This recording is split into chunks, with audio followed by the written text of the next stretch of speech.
Namaste students, I JV and Dr. Naren Singh Sekaut, Assistant Professor Department of Salya Tantra, Faculty of Ayurvedic Science, Jyoti Vidyapith Women's University, Jaipur.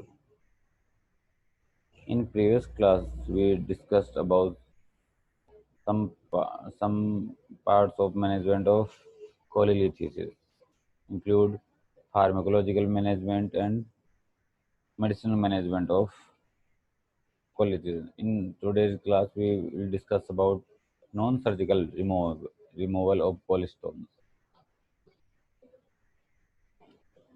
Include dissolving gallstones, stone removal by instrumentation, extracorporeal shockwave lithotripsy is called ECWL, is very important for your exam purpose. Intracorporal lithotripsy also very important. Dissolving gallstone by infusion of a solvent into the gallbladder.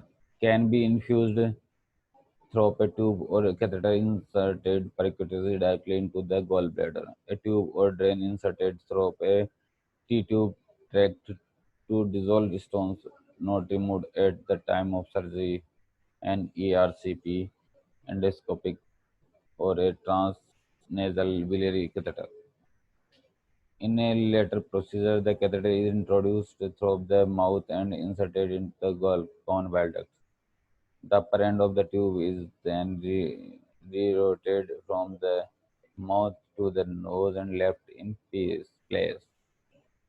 This enables the patient to eat and drink normally while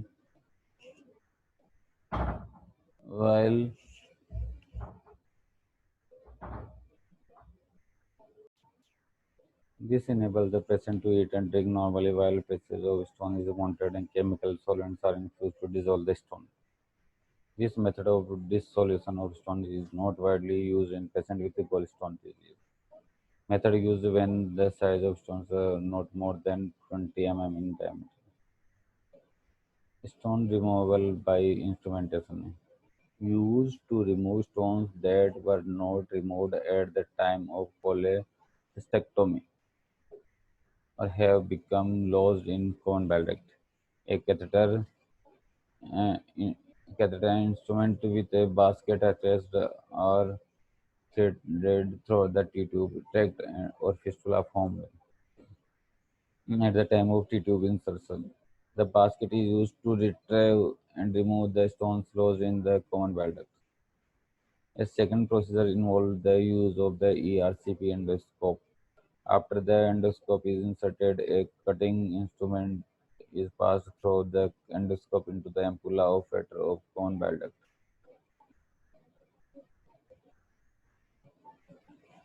Another instrument with a small basket or balloon at its tip may be inserted through the endoscope to retrieve the stones.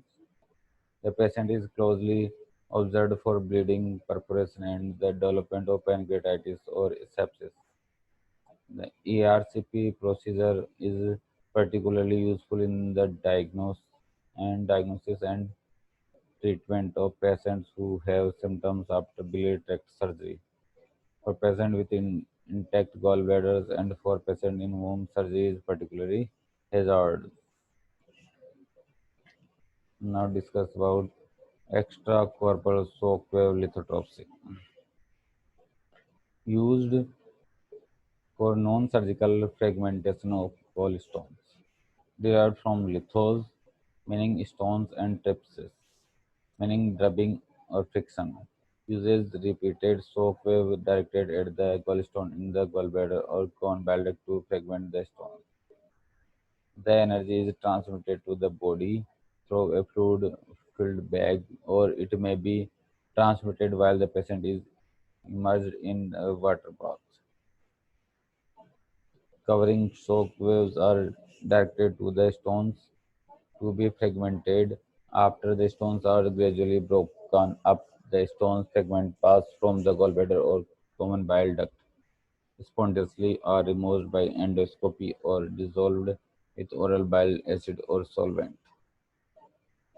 Requires no incision, no hospitalization. Patients are usually treated as OPD, but several sessions are generally necessary.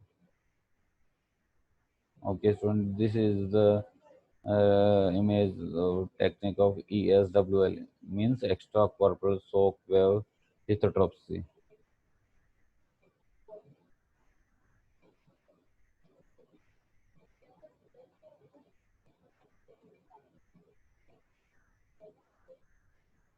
Rest part of the treatment we'll discuss in next class. Okay, student, this session is powered by Digital Session 2.0 Jyoti Vidyapeeth Women's University Jaipur. I hope you are satisfied with this with this digital session. If you have any doubts and queries, please mention in comment box. I will resolve it soon. Thank you, students.